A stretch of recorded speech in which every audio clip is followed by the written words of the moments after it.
Hello everyone. तो बच्चों, उम्मीद है आप लोग आरआरबी जेई सीबीटी 1 की तैयारी में बहुत अच्छे से लगे होंगे बिना किसी लापरवाही के भाई, क्योंकि उम्मीद यही करते हैं कि सीबीटी 1 क्वालिफाई करने के बाद आप सीबीटी 2 के लिए वापस इसी प्लेटफॉर्म पे पहुंचेंगे। वैसे तो सीबीटी 1 भी इसी प्लेटफॉर्म से कर रहे हैं बहुत बच्चे, लेकिन जो नहीं भी कर रहे हैं मैं उनको भी एड्रेस करते हुए बोल रहा हूँ कि सीबीटी 2 के लिए आप वापस इसी प्लेटफॉर्म पे पहुंचेंगे। अगर आप मैकेनिकल इंजीनियर हैं तो पहुंचना भी चाहिए। तो उसके लिए थोड़ा सा एक एनालिसिस आपको बता दूं, क्योंकि कुछ सब्जेक्ट्स ऐसे हैं जो बच्चों के मन में कहीं ना कहीं डर पैदा करके रखते हैं। जिन्होंने पिछली बार मुझसे इंडस्ट्रियल पढ़ लिया था उनको तो बिल्कुल डर नहीं होगा, क्योंकि उन्होंने पढ़ने के बाद पेपर भी दिया था और सारे के सारे क्वेश्चन आरआरबी जेई में इंडस्ट्रियल के लग भी गए थे। पर जो पहले नहीं पढ़े हैं या जो फ्रेशर इस बार आरआरबी देने वाले हैं, उनको हो सकता है इंडस्ट्रियल को लेकर थोड़ा सा डाउट हो कि इंडस्ट्रियल कैसे होगा, क्या होगा, टफ होगा। तो आइए आज एक डीप एनालिसिस करते हैं इंडस्ट्रियल का, कि अगर आप इंडस्ट्रियल पढ़ने जा रहे हैं या मुझसे पढ़ रहे हैं या कहीं भी पढ़ रहे हैं, किन किन चीज़ों का आपको इंडस्ट्रियल पढ़ते हुए ध्यान रखना है, कौन सी चीज़ें ज़्यादा इंपॉर्टेंट हैं। तो एक डीप एनालिसिस सभी पेपर्स को देखने के बाद, स्पेशली लास्ट ईयर्स के 2 ईयर्स के पेपर देखने के बाद मैं आपको क्या एनालिसिस लेके आया हूँ उसको ध्यान से देखिएगा। छोटा वीडियो रहेगा 10-15 मिनट का, लेकिन आपकी बात समझ में आ जाएगी कि इंडस्ट्रियल को कैसे क्रैक करना है। बच्चों बहुत ईजी है, इंडस्ट्रियल में आपको बहुत ज़्यादा कुछ टफ मेहनत करने की ज़रूरत नहीं है। आपको सिंपल सा सूत्र समझना है कि याद रखिए, अगर हम कर रहे हैं इंडस्ट्रियल मैनेजमेंट, ठीक है, सब्जेक्ट का नाम जो आपके आरआरबी जेई में रहता है सिलेबस में, वो इंडस्ट्रियल मैनेजमेंट रहता है, ठीक है। तो अगर मैं इसमें आपको सबसे पहले 2-3 चीज़ें बताऊंगा, न्यूमेरिकल कहाँ से आता है, थ्योरेटिकल क्वेश्चन कहाँ से आता है, कौन सा टॉपिक ज़्यादा आता है, कौन सा नहीं। तो सबसे पहले हम समझें कि वेटेज वाइज, तो ये समझ लीजिए कि चैप्टर्स और उनकी वेटेज, ठीक है। तो सबसे पहले मैं आपको चैप्टर्स और उनकी वेटेज बताता हूं कि किसकी वेटेज कितनी ज्यादा है। क्लियर है? तो सभी चैप्टर्स जो कि इंडस्ट्रियल मैनेजमेंट के सिलेबस में दिए हुए हैं, उन सभी चैप्टर्स में अगर आप देखेंगे तो अभी तक के एनालिसिस से ये नजर आया है कि जो सबसे ज्यादा हाई वेटेज क्वेश्चन रहे, मतलब ज्यादा क्वेश्चन आए हैं, वो आए हैं आपके पर्ट सीपीएम से, वो आए हैं आपके पर्ट एंड सीपीएम से। मतलब ऐसे टॉपिक जिसको आपको डीपली अच्छे से पढ़ के जाना पड़ेगा, क्योंकि अच्छी वेटेज में ये आया है। तो लगभग अगर मैं पूरे 100% पेपर में देखूं, मतलब जितने इंडस्ट्रियल क्वेश्चन होते हैं, तो उसके हिसाब से 25% वेटेज अकेली इसी की रहती है, पर्ट सीपीएम की। उससे थोड़ा ही कम अगर मैं जाऊं तो यहां पे अगली वेटेज होती है बच्चों इन्वेंट्री कंट्रोल की। उससे अगली वेटेज होती है इन्वेंट्री कंट्रोल की, जो लगभग 22% के आसपास, मान लीजिए लगभग बराबर ही समझ लीजिए। तो कभी भी इन्वेंट्री ज्यादा भी हो सकता है, पर्ट सीपीएम उसकी जगह कम भी हो सकता है। तो ये सब लगभग मैं बोलूंगा ये 2 चैप्टर आपके सबसे ज्यादा इंपॉर्टेंट है। और तीसरा the most important, PPC, production planning and control, वो आप लोग भी जानते हैं। बट ये था बच्चों को कि पहले नंबर पे अगर मैं बच्चों से पूछता तो वो पीपीसी ही बताते, है ना। लेकिन वो इन दोनों से थोड़ा कम वेटेज में है, लेकिन याद रखिए इन दोनों से बड़ा है सिलेबस पीपीसी का। इन दोनों में फिर भी चीजें लिमिटेड पढ़नी है, लेकिन पीपीसी में थोड़ी सी ज्यादा पढ़नी पड़ेगी। तो जिसके वजह से मैं बोलूंगा कि 20% भले ही है, लेकिन याद रखिए इसमें ज्यादा चीजों का आपको पढ़ाई जो है वो करनी पड़ेगी, एनालिसिस करना पड़ेगा। क्लियर है? चाहे वो डिस्पैचिंग हो गई, स्केड्यूलिंग, जो भी चीजें वहां पढ़ाई हुई है, पूरा का पूरा पीपीसी मैंने बहुत अच्छे से पढ़ा रखा है उस पे। तो ये आपको बहुत अच्छे से करनी पड़ेगी। तो ये तीनों पोर्शन अगर मैं बोलूं तो ये हाई वेटेज है चैप्टर्स, ये है तीनों पोर्शन हाई वेटेज चैप्टर में आते हैं बच्चों। क्लियर है? हाई वेटेज में, ठीक है। इसके बाद लो वेटेज में जो जाएगा आपका क्वेश्चन, वो है आपका जैसे मटेरियल हैंडलिंग, जैसे मोटिवेशनल थ्योरीज, समझ रहे ना। तो इसके बाद जो है वो मटेरियल हैंडलिंग वाला पोर्शन है, मटेरियल हैंडलिंग। अगला इसमें मोटिवेशनल थ्योरीज, मोटिवेशनल थ्योरीज। और उसके बाद मैं कहूंगा कुछ मिक्स्ड क्वेश्चंस हैं, मिक्स्ड टॉपिक्स हैं। वो मिक्स्ड टॉपिक्स कैसे हैं, या अदर्स पे आप ले सकते हो, वो कैसे हैं अदर्स में, जैसे कि आपसे लेआउट पूछ लिया, है ना, वो क्योंकि पीपीसी का भी पार्ट होता है। लेकिन जैसे production system, type of production system पूछ दिए, types of production system, layouts पूछ लिया, जनरल्स कोई डेफिनेशन पूछ ली, JIT पूछ लिया, जबकि सिलेबस में नहीं है लेकिन पूछ लिया बाई चांस, ऐसा कुछ भी हो सकता है, हल्की फुल्की चीज़ें जो छोटी मोटी डेफिनेशन, MRP पूछ लिया, है ना। इस तरह की कोई छोटी मोटी डेफिनेशंस और मिक्स टाइप के टॉपिक्स हो सकते हैं जो यहाँ पे पूछे जाते हैं बच्चों। बाकी जैसे मैंने कहा कि आप जबर लगा लीजिए, लगभग 15% ये और आपका 15% ये, ठीक है। तो ये लगभग आपका 60-60-30-90% और लगभग 3 to 5% जो है वो ये क्वेश्चंस हो जाते हैं। तो अगर आप यहाँ पे वेटेज देखें बच्चों, तो वेटेज जो है वो कुछ इस तरह से है। तो बहुत ज़्यादा टफ नहीं है इंडस्ट्रियल का सिलेबस। अगर आप इसको कंपैरिजन करेंगे ना किसी स्टेट लेवल एग्जाम से, तो ये बहुत कम है। नहीं तो इंडस्ट्रियल में बहुत कुछ आता है, बहुत कुछ चीज़ें होती हैं, लेकिन अगर आप RRB के हिसाब से इंडस्ट्रियल कर रहे हैं बच्चों, तो बहुत आसान है, बहुत ज़्यादा। मैं कहूँगा आपको 2-3 चैप्टर पे फोकस करना है, ये तो सब बहुत आसान चीज़ें हैं। मोटिवेशनल थ्योरी तो मैंने अगर 1-2 लेक्चर में बता दिया आपको, इसके अलावा कुछ पढ़ना ही नहीं और ना उसके बाहर कुछ आया है अभी तक। इस तरह से मोटिवेशनल थ्योरी मैंने पढ़ा रखी है। तो कुल मिला के बात यह है कि अगर इस सब को आप कर लेते हो तो बहुत आसानी से बच्चों सिलेबस कवर होता है, और जितने भी मार्क्स का आपका इंडस्ट्रियल आने वाला है वो बहुत अच्छे से आप कवर कर सकते हैं। समझ आ रही बात? क्लियर है? अब मैं आपको दूसरा बताता हूं बच्चों, न्यूमेरिकल टॉपिक्स, कि अगर इंडस्ट्रियल में, क्योंकि कई बार बच्चे होते हैं कि सर थ्योरेटिकल क्वेश्चन में तो न्यूमेरिकल में फंस जाते हैं हम। तो न्यूमेरिकल देखिए वो भी बहुत आसान पोर्शन से कहां से फिक्स आते हैं न्यूमेरिकल्स और इंडस्ट्रियल। न्यूमेरिकल्स तो और भी प्रेडिक्टेबल है कि आएगा तो इस टाइप का ही आएगा, नहीं तो नहीं आएगा। अब वो क्या क्या आते हैं वो भी मैं आपको बताता हूं। तो अगर देखें आप, तो हमेशा न्यूमेरिकल जो होते हैं वो डायरेक्ट फॉर्मूला बेस्ड होते हैं। Direct formula based, direct formula based होते हैं, ठीक है। जिसमें सबसे पहला टॉपिक मैं बोलूं आपको, दैट इज योर सबसे पहला टॉपिक जो है यहां पे वो है आपका जैसे inventory control. Inventory control, inventory control में बच्चों याद रखिए सबसे कॉमन है EOQ का न्यूमेरिकल। EOQ निकालना सबको आता है ना? नहीं आता तो इसको बहुत अच्छे से सीख के चलिएगा। ये सबसे कॉमन है जो आपसे न्यूमेरिकल इस फॉर्मूले पे बेस पूछा जाए, ठीक है। टोटल इन्वेंट्री कॉस्ट आपसे पूछ सकता है। टोटल इन्वेंट्री कॉस्ट जानते हैं आप? टोटल इन्वेंट्री कॉस्ट आपसे रीऑर्डर लेवल पूछ लेता है। रीऑर्डर लेवल आप जानते हैं, ROL, रीऑर्डर लेवल। ये सब पढ़ के चलिएगा, इनके फॉर्मूले, ये सब डायरेक्ट क्वेश्चंस आते हैं। रीऑर्डर लेवल आपको पता चाहिए, जिसमें लीड टाइम होता है हमारा, lead time plus safety stock, ये सब लेके रीऑर्डर लेवल आपसे पूछ लेता है। क्लियर है ना? बहुत चांस है। स्टॉक लेवल आपसे पूछ लेगा। ये न्यूमेरिकल्स आपको करके चलने हैं। ये है इन्वेंट्री कंट्रोल के ऊपर जो न्यूमेरिकल बनते हैं। तो ये न्यूमेरिकल सब आपको करके ही जाने पड़ेंगे, ठीक है। दूसरा एक टॉपिक ऐसा है जो थ्योरेटिकली तो नहीं आया है वैसे RRB में, लेकिन न्यूमेरिकली पूछ लिया है कभी, पहले पूछा है वैसे, अभी तो नहीं पूछ रहा लेकिन पूछ सकता है। That is called break even analysis बच्चों। क्योंकि क्या है ना, ब्रेक इवन एनालिसिस वैसे सिलेबस में दिया हुआ नहीं है चैप्टर, लेकिन अगर हम चाहें तो इसको PPC में भी पढ़ सकते हैं, मतलब प्रोडक्शन प्लानिंग कंट्रोल के अंदर ही पढ़ सकते हैं, क्योंकि ये भी एक तरह का प्रोडक्शन प्लानिंग ही है, तो इसको पढ़ सकते हैं। तो उसमें बच्चों सीधा सीधा आपको पता है 2 चीजें इंपॉर्टेंट होती हैं।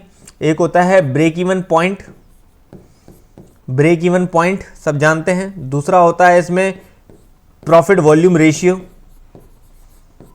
पढ़ा होगा आप लोगों ने, नहीं पढ़ा तो जरूर बताइएगा, फिर पढ़ाऊंगा इसे। Margin of safety, margin of safety, clear है? ये कुछ टॉपिक ऐसे हैं जो कि आपके इसमें से पूछे जाते हैं। तो ब्रेक इवन एनालिसिस से थ्योरेटिकल क्वेश्चन तो नहीं देखा गया है, लेकिन प्रीवियसली ये आया है और उम्मीद है कि पूछा जा सकता है। आप ये नहीं कह सकते कि सर ब्रेक इवन तो सिलेबस में नहीं था, ये PPC का पार्ट है, पूछा जा सकता है। क्लियर है? तीसरा आता है बच्चों आपका पोर्शन न्यूमेरिकल का, वो है PERT CPM में से। PERT and CPM। PERT CPM की बात करें तो सबको पता है सबसे कॉमन क्या है, एक्सपेक्टेड टाइम। एक्सपेक्टेड टाइम निकालना है ना, एक्सपेक्टेड टाइम TE, ठीक है ना, जिसमें optimistic time, pessimistic time, most likely time हम लोग लेते हैं। तो आप सबको पता है कि ये इससे भी जो है वो ऐसे निकाला जाता है। क्लियर है? ये सबसे कॉमन है। स्टैंडर्ड डेविएशन, स्टैंडर्ड डेविएशन ये कॉमन है, ये भी आप लोगों ने देखा होगा स्टैंडर्ड डेविएशन निकालना है ना, टीपी माइनस टीओ से निकालते हैं हम डिवाइड बाय 6 करके, देखा है ना, पढ़ा है, इससे निकालते हैं स्टैंडर्ड डेविएशन। दूसरा वेरिएंस पूछ लेता है, वेरिएंस आपको पता है सिग्मा का स्क्वायर स्टैंडर्ड डेविएशन का स्क्वायर कर देते, वेरिएंस आ जाता है, ठीक है। चौथा इसमें आता है फ्लोट, फ्लोट पूछ लेता है आपसे, फ्लोट, फ्लोट कैलकुलेट करना, 3 टाइप के फ्लोट होते हैं, बहुत इंपॉर्टेंट है, वेरी इंपॉर्टेंट बोलूंगा मैं इसे। फ्लोट, फ्लोट आपको पता है टोटल फ्लोट है आपका, फ्री फ्लोट है आपका, और इंडिपेंडेंट फ्लोट है आपका, है ना। ये सब टाइप के फ्लोट आपको अच्छे से पता होने चाहिए कैसे है। क्रिटिकल पाथ है, क्रिटिकल पाथ आपको निकालना आता है, नेटवर्क पूछ लेता है आपसे, ठीक है। बाकी थ्योरेटिकल क्वेश्चन तो है ही, तो मैं सिर्फ न्यूमेरिकल टाइप बता रहा हूँ आपको। क्लियर है, समझ आ रही बात। तो ये कॉमन क्वेश्चन है। दूसरे चौथा अगर मैं टॉपिक बोलूँ लास्ट, जिसके सबसे कम चांसेस हैं लेकिन फिर भी पूछ सकता है, वो है आपको पीपीसी में से, पीपीसी में से, पीपीसी में से जैसे छोटा मोटा न्यूमेरिकल होता है, फोरकास्टिंग का, फोरकास्टिंग का न्यूमेरिकल होता है, सिंपल मूविंग एवरेज निकालना है ना, देख पढ़ाया है आपको, सिंपल मूविंग एवरेज निकालना, इस टाइप की ये कुछ बेसिक टॉपिक है पीपीसी में से। पीपीसी में से जो चांसेस रहता है बच्चों सबसे ज़्यादा इसी चीज़ में से रहता है, ठीक है ना। या फिर सीक्वेंसिंग में से क्वेश्चन पूछ लेता है, सीक्वेंसिंग में, सीक्वेंसिंग में एक रूल होता है जॉनसन्स रूल, जॉनसन्स रूल, उस पे क्वेश्चन पूछ देता है। तो ये कुछ टॉपिक है पीपीसी में से जिस पे न्यूमेरिकल, तो बच्चों न्यूमेरिकल जो है वो पूरा चांस है कि इन्हीं के अलावा और किसी टॉपिक से न्यूमेरिकल नहीं आते हैं। ये आप याद रखिए, यही टॉपिक्स हैं जिनसे न्यूमेरिकल सबसे ज्यादा आते हैं। तो अगर आप इंडस्ट्रियल में न्यूमेरिकल प्रैक्टिस कर रहे हैं तो आपको सिर्फ इन टॉपिक पे न्यूमेरिकल जो है वो जो भी मैंने लिखे हैं बोर्ड पे सामने आपके, इन सब से आपको न्यूमेरिकल करने हैं। क्लियर है, ठीक है ना। अब यहां पे मैं लास्ट जो चीज बताने वाला हूं आपको वो है कि most important theoretical topic, theory conceptual topic, जिनसे कंसेप्चुअल क्वेश्चन बनते हैं, वो ऐसे इंडस्ट्रियल के टॉपिक्स कौन कौन से हैं। अब ये रैंडम सिलेबस में से मैं बता रहा हूं वो ऐसे कौन कौन से हैं। जैसे कि आपसे पर्ट के बारे में पूछ सकता है, इवेंट ओरिएंटेड कौन सा है इनमें से, एक्टिविटी ओरिएंटेड कौन सा है ना।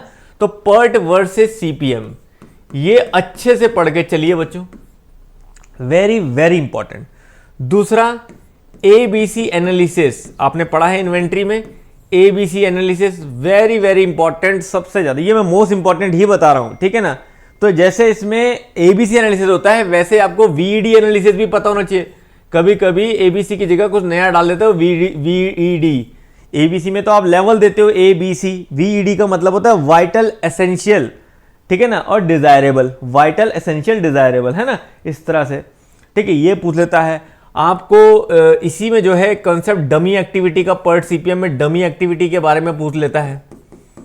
डमी एक्टिविटी से रिलेटेड पता होना चाहिए डमी एक्टिविटी क्या है क्या नहीं है, क्या मतलब इसका, जीरो रिसोर्सेज होती है ना, समझ आ रही बात, zero time and zero resources जानते हैं आप। आपको पीपीसी में डिस्पैचिंग को लेके बहुत बार क्वेश्चन बनता है, डिस्पैचिंग को लेके पूछ लेता है आपसे, ठीक है ना, समझ आ रही बात, बहुत कॉमन है ये चीज।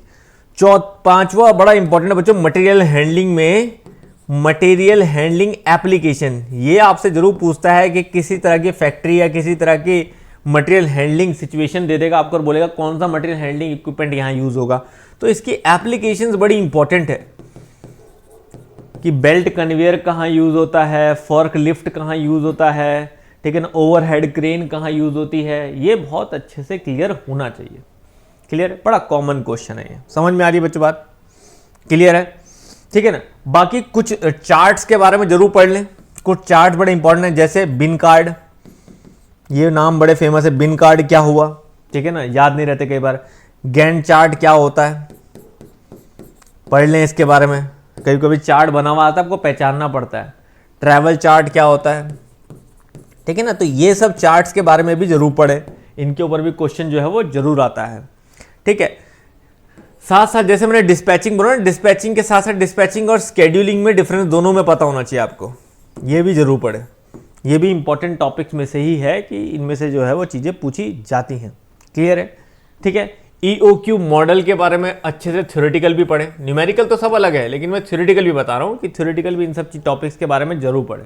ये सब बड़े इंपॉर्टेंट टॉपिक हैं जो रिपीट हुए हैं और सबसे ज़्यादा RRB जो है वो पूछना पसंद करता है इन्हीं टॉपिक्स में से।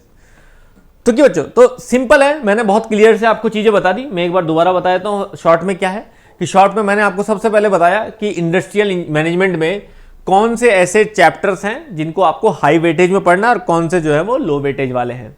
तो सबसे पहले ज़्यादा प्रैक्टिस किस लिए चाहिए? इसके लिए चाहिए, इनको सिर्फ पढ़ लीजिए, ये बहुत प्रैक्टिस भी चाहिए। ठीक है। दूसरा मैंने आपको बताया कि अगर हम न्यूमेरिकल प्लान कर रहे हैं इंडस्ट्री में, तो न्यूमेरिकल कौन कौन से टॉपिक से करने हैं, वो 5-4 टॉपिक मैंने लिख के दिए हैं आपको। 4 के अंदर भी काफ़ी सारे टॉपिक हैं, लेकिन वो मैंने आपको लिख के दिए हैं, तो इनसे आप न्यूमेरिकल कर सकते हैं। और तीसरा थ्योरेटिकल जो और डिटेल में पढ़ के जाइएगा, ऐसे कुछ टॉपिक जो RRB पूछना पसंद करता है इंडस्ट्रियल में, वो कुछ ये टॉपिक हैं।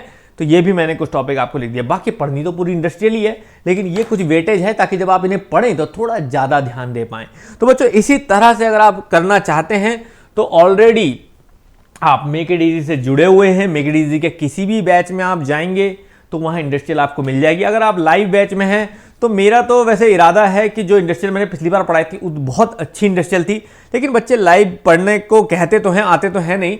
तो इस टाइम मैं डिलेमा में हूँ कि आप लाइव पढ़ना चाह रहे हैं या फिर रिकॉर्डिंग पढ़ सकते हैं। तो प्लीज़ क्लियरिटी से बताइएगा, क्योंकि मैं लाइव शुरू करूँगा फिर तुम लोग नहीं आओगे तो बड़ी दिक्कत होगी। तो इसीलिए इंडस्ट्रियल आप जैसा बोलेंगे वैसा हो जाएगी। अगर आप रिकॉर्ड्स ही पढ़ना चाहते हो तो तुरंत आपके लाइव कोर्स में भी इंडस्ट्रियल आ जाएगी, क्योंकि पिछली बार जो इंडस्ट्रियल कराई थी वो ऑलरेडी इतनी बेहतर है कि वो आपको उतने मार्क्स दे जाएगी। क्लियर है ना?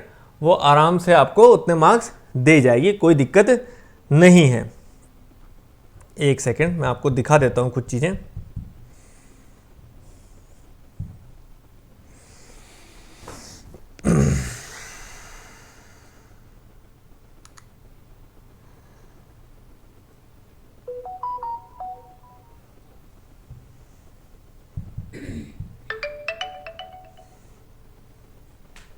ठीक है, मैं आपको RRB के कोर्स में दिखाता हूँ। जो भी मैंने बातें करी हैं उस सब में, चाहे आप महापैक में जा रहे हैं, महापैक में भी आप देख सकते हैं, महापैक के अंदर भी देख सकते हैं, किसी में भी देख सकते हैं। कंटेंट पे जाएंगे तो RRB JEE एग्ज़ाम्स का महापैक में अलग से फोल्डर आपको दिख जाता है। और किसी को ये समझना है कि महापैक पढ़ना कैसे है तो प्लीज़ इस वीडियो को जरूर देख लें, हाउ टू स्टडी महापैक। मैंने एक वीडियो डाल रखा है, यहाँ पे हमने RRB SSC PSU हर एक की कैटेगरी बना रखी है, ताकि जो RRB वाला बच्चा है वो कंफ्यूज ना हो। RRB में लाइव क्लासेस ये हैं जो अभी लेटेस्ट हुई हैं और रिकॉर्डेड ये हैं। तो रिकॉर्डेड में अगर आप जाएंगे तो इंडस्ट्रियल यहाँ पे ऑटोमेटिक है इस तरह से, और बहुत बेहतरीन है, मतलब बिल्कुल नई इंडस्ट्रियल है, कोई ऐसा नहीं कि सालों पुरानी इंडस्ट्रियल, अभी पढ़ाई थी जस्ट आपके RRB के टाइम पे। तो अगर आप यहाँ जाएंगे तो यहाँ पे हर एक सेशन बहुत अच्छे से लिया हुआ है बच्चों। जो ब्रेक इवन एनालिसिस बच्चे कह रहे थे वो भी है, मोटिवेशनल थ्योरीज भी है, PERT CPM सब कुछ है। ठीक है, PPC, जैसे मैं PPC आपको कह रहा था, तो PPC बहुत अच्छे से लिया हुआ है। व्हाट इज PPC के अंदर फोरकास्टिंग का कंसेप्ट क्या कहता है, फोरकास्टिंग टेक्निक क्या है, फोरकास्टिंग की कैलकुलेशन कैसे करनी है, फोरकास्टिंग एरर क्या है। तो जैसे मैंने कहा कि फोरकास्टिंग इंपॉर्टेंट है, न्यूमेरिकली भी थ्योरेटिकली भी।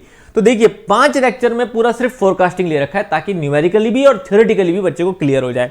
उसके बाद ऐसे ही order and product design, generally इस पे लेक्चर ही नहीं होता है, यहाँ पे प्रॉपर बता रखा है आपको। रूटिंग एंड शेड्यूलिंग क्या है, ठीक है, डिस्पैचिंग एंड कंट्रोल क्या है, plant layout, product layout, process layout, fix layout, इन सब में क्या अंतर है ये भी अच्छे से क्लियर है, क्योंकि इनमें भी जो है वो क्वेश्चन बनता है। ठीक है ना? तो जितना सिलेबस में उससे ज्यादा ही यहाँ पे कवर है बच्चों। सेम इन्वेंट्री कंट्रोल मैं कहता हूँ डिटेल में पढ़िए। तो डिटेल में कितना हो सकता है, तो देखिए अकेला इन्वेंट्री चाहे लोग 1 सेशन या 2 सेशन में भी खत्म कर देते हैं, लेकिन अगर आप देखोगे इन्वेंट्री को बहुत डिटेल और अच्छे से लिया हुआ है। बेसिक्स ऑफ इन्वेंट्री पहले, फिर इन्वेंट्री मॉडल्स क्या क्या होते हैं, फिर EOQ को ढंग से पढ़िए। EOQ इंपॉर्टेंट है थ्योरेटिकली भी न्यूमेरिकली भी, इसलिए EOQ के हर मॉडल को लिया हुआ है। EOQ inventory model, EOQ replenishment model 2, EOQ का मॉडल 3 भी लिया हुआ है मैंने, जो कि नहीं भी पढ़ना होता है लेकिन फिर भी लिया हुआ है, ताकि बच्चों को शॉर्टेज स्टॉक, बफर स्टॉक कैसे यूज सब समझ में आए। और बहुत ईजी है बच्चों, अगर कोई गेट वाला बच्चा पढ़ेगा तो उसके समझ आएगा कितना ईजी है। शॉर्टेज मॉडल क्या होता है, ABC एनालिसिस देखो बहुत इंपॉर्टेंट है। तो ABC एनालिसिस इन्वेंट्री कंट्रोल अच्छे से लिया हुआ है यहाँ पे। प्रोबेबिलिस्टिक मॉडल भी लिया हुआ है, जो कि जबकि आपके सिलेबस में सिर्फ डिटरमिनिस्टिक मॉडल है, लेकिन एक आध क्वेश्चन कहीं हल्का सा मुझे दिखा था कि प्रोबेबिलिस्टिक मॉडल पे पूछा था। तो प्रोबेबिलिस्टिक मॉडल को भी बता रखा है कि प्रोबेबिलिस्टिक मॉडल होता क्या है, कैसे करना होता है, क्या अंतर होता है। तो ऐसे ही आपकी इन्वेंट्री डिटेल में है। पर्ट सीपीएम आपके लिए बड़ा इंपॉर्टेंट है, तो बेसिक्स ऑफ पर्ट सीपीएम समझिए, नेटवर्क डायग्राम समझिए, पर्ट सीपीएम टेक्निक समझिए, पर्ट प्रॉब्लम समझिए, PERT CPM slack and floats क्या होता है, फ्लोट कैलकुलेशन, सब बहुत आसान है बच्चों।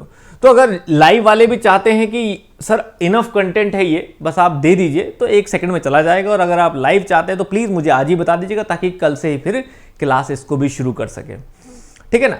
बट ये डिटेल और अच्छे से बता रखा है, ठीक है ना, तो कोई दिक्कत नहीं है। अगर कोई इसे भी पढ़ना चाहता है तो वो पढ़ सकता है। पर अगर लाइव क्लास वाले चाहते हैं कि सर हम लाइव निकाल लेंगे, टाइम निकाल लोगे तभी बताना, ठीक है ना। अगर नहीं निकाल पाओगे तो प्लीज़ बताइएगा, तो प्लीज़ कमेंट बॉक्स में ज़रूर बताइएगा कैसे आप पढ़ना चाहते हैं क्या नहीं, क्योंकि अब टाइम नहीं है और कल से ही जो है फिर हम इंडस्ट्रियल के ऊपर काम कर देंगे। अगर आप यही करना चाहते हो तो जस्ट तुरंत जो है वो आपको सेकंड भर में आपको शाम तक आपके इंडस्ट्रियल मिल जाएगा हर बैच में। तो चलिए बच्चों, thank you very much guys, बस अच्छे से पढ़िए। ये इंडस्ट्रियल पढ़ के आपका 100% इंडस्ट्रियल के क्वेश्चन सारे लग जाएंगे।